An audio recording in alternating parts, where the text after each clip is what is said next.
Volunteer Saturday, Kubota Gardens. Huh? Oh, I'm documenting it. Golden Gardens?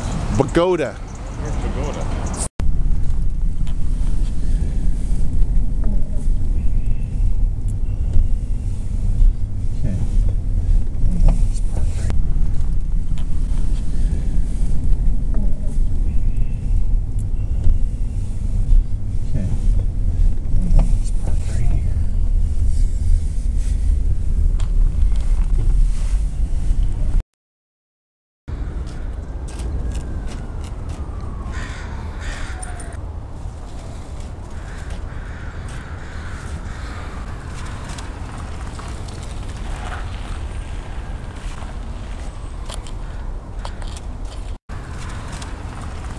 Go ahead. Yeah, I'm here at Kubota Park. We're going to go plant these trees to help preserve and maintain the park. Natural area. Welcome everybody. Thanks for coming and volunteering for the Green Seattle Partnership Work Party.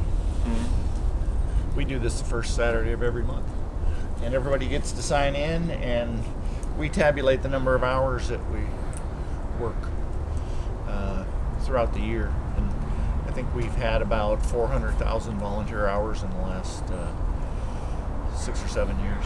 Wow. Which is a lot of volunteer hours. We've got about 100 acres that we work on in parks all across the city. And that's 100 acres more than we used to have before this volunteer project started, because the forest was just let to go. But we do have, about 2,400 acres that we haven't started on. There's 2,500 acres of wild land in the city.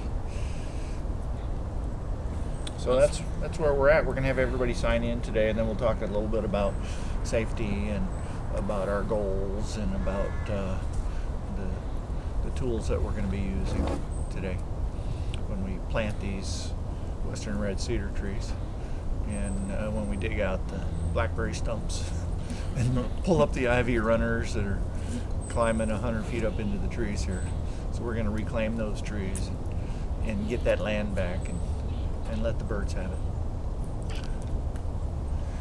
I love the beautiful plants.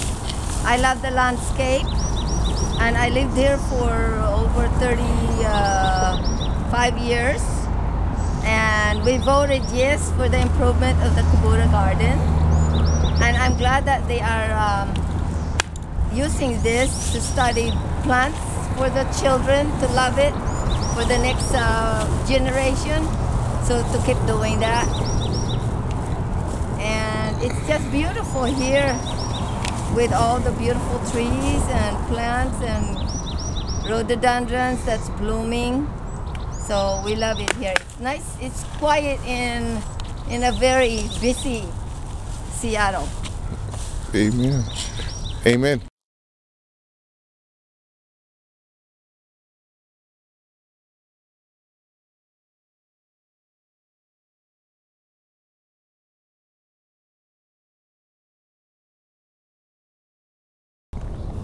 So here's our bell at Kubota Garden. We're entering the grove. And this is a test bell.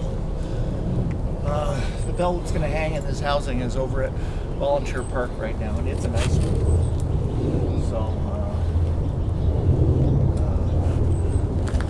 we're just seeing how this does. People hit this with metal objects and they scratch it, so, which is really unfortunate that someone would take whatever it is that they have in their hand, a beer bottle or whatever, and hit this thing.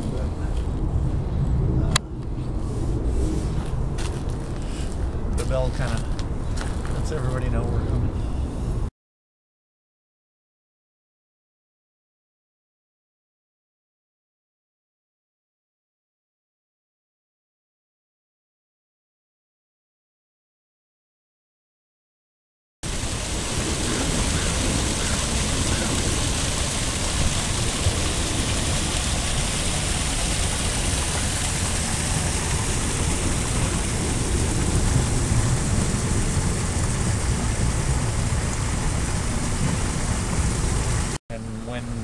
we're standing in front of this tree and we walk around the tree along the path, we're going to be in a totally different world here in a minute. And that is very carefully crafted to occur in a structured way. But the intent of the structured way is to feel natural. So we are, in a sense, being manipulated by the designers of the Japanese garden to release our emotions and to evoke responses to the different plants and animals and the sound of the water that's coming down the waterfall right next to us into this pond, which is where the turtles are hibernating. So we have our little place in this whole landscape design, which was built in 1927.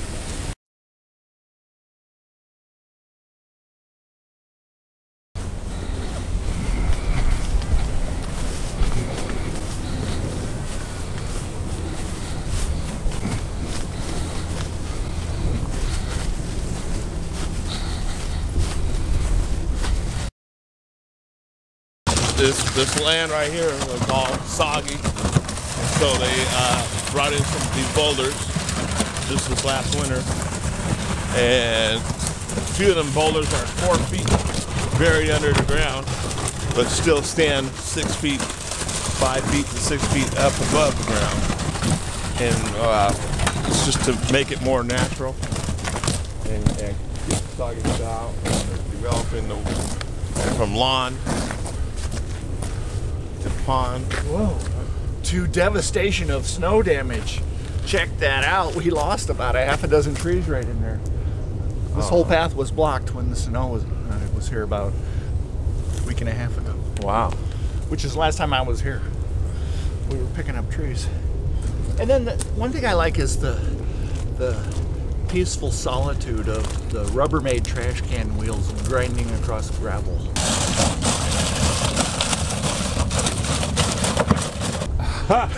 As we take our tools and our trees down to the planting site. Kubota Garden was the nursery for Mr. Kubota's landscape business. This was the straight line access road, which really doesn't fit in with the modern design of a Japanese garden.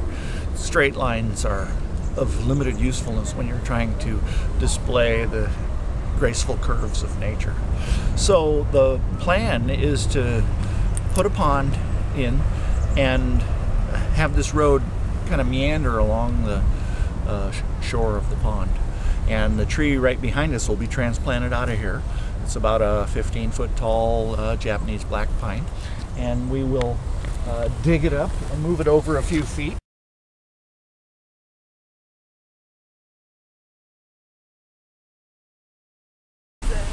Yeah. Oh, look, that's going to be over there or over here. Patience for engagement photos, that's for sure. I know, there's lots of things to see, aren't there? She's on her way. There's lots of stuff to look at. Okay. Well, thank you. Thank you. Have a good day. At the Fun Forest Tanyosho pine, which was just put in here in April. This tree was transplanted here from the Space Needle grounds where the construction project is underway for the Chihuly Glass Museum. So this is a very mature specimen tree. It was put here in April, transplanted, ripped out of the ground, and now it's going to live here forever. And that's Tanyosho pines for you. It's Japanese red pine.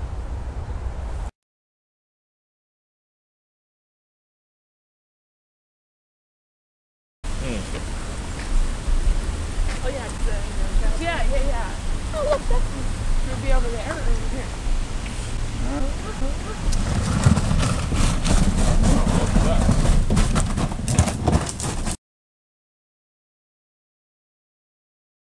Mountainside, here we come. Go tell it on the mountain. Moldy landscape.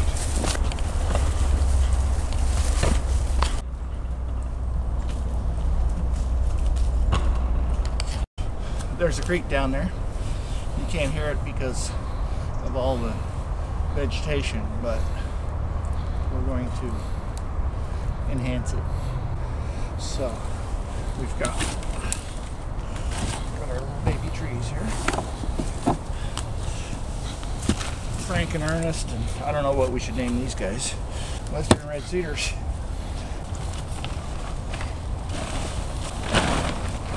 Main staple of a healthy diet.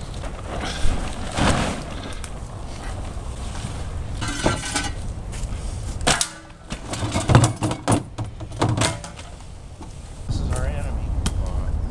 And we can put them out there in the trail. And then we'll haul everything away. Stuff like this.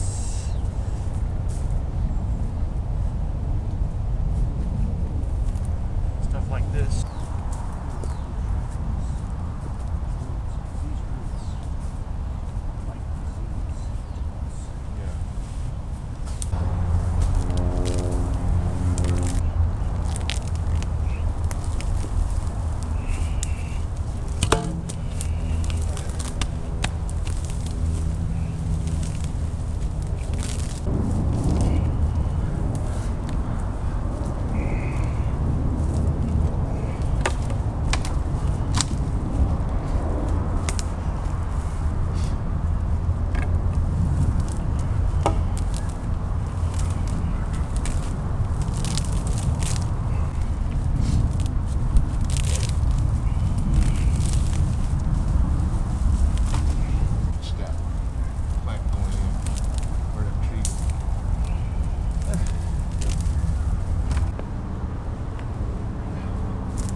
I'm digging a hole here to plant another tree similar to the one that was planted by Earl.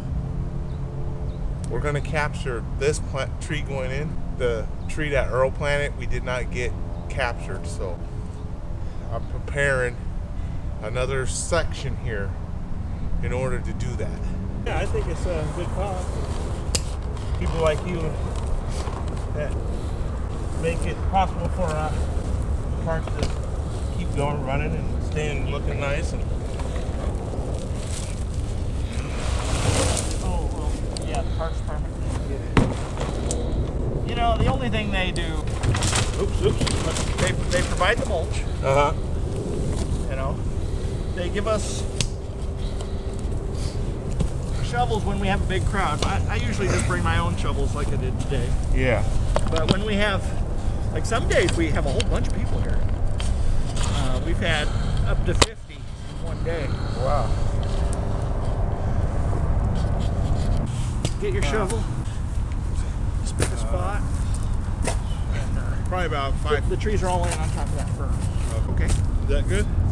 Yep. Is that all right? I'm gonna go grab some more mulch. Yeah, I think Not far down, right? we can put 3 in front of this log. Okay. This tree I'm going to name Zachy. It's for a friend, and I think that's a good name because just like Zacchaeus is a strong person, beautiful. So are these trees, and this one will grow up to be a strong, beautiful tree, just like Zachy. I wonder if I should cut some of these roots off, huh? Okay, when you plant a tree, you want it to be about a foot down, and this one's probably about 2 feet wide. And then your roots, you want roots to always grow side to sides. So You know, just like parting hair. You part the hair. And you lay him down, side to side.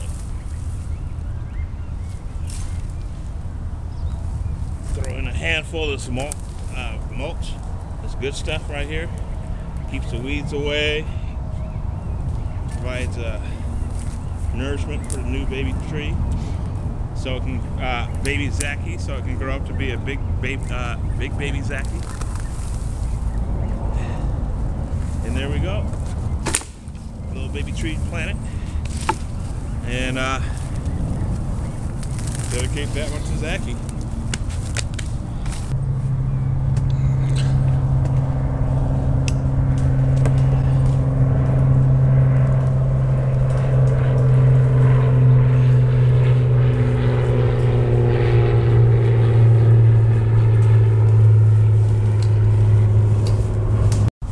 Okay, here I am, getting ready to plant a tree. Similar to my brothers. We were unfortunately unable to catch him planting this tree, but he planted a tree. What's the name of that? Zachy. Zachy. Zachy, he named it Zachy. And it's not the same type of tree, but it's a tree. He planted more than one tree.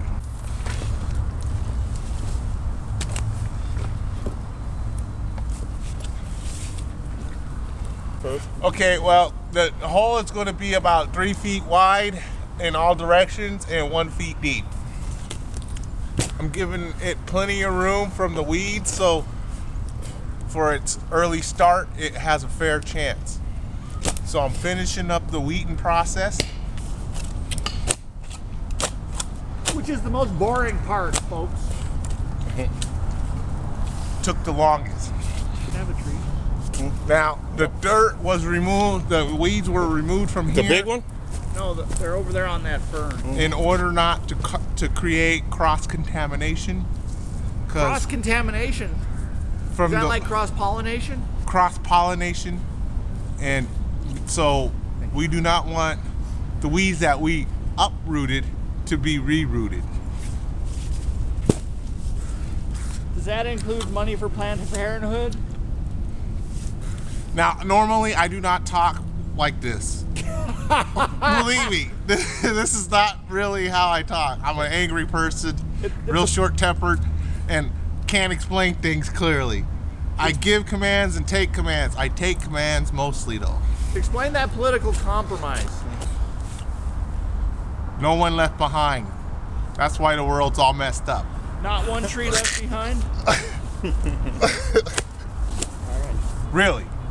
That's why society is messed up right now. No one's left behind. Leave them behind till they get it. Ooh. That's bordering on republicanism. No. It may look simple to dig this hole now, but preparation was made in order for it to look simple. But it's getting done now. All right. Okay. That's it, Earl. All right. You got one baby right here. Well, I think the front of the log is covered. This is going to be a wider path. Yeah. Okay. That looks good. Okay.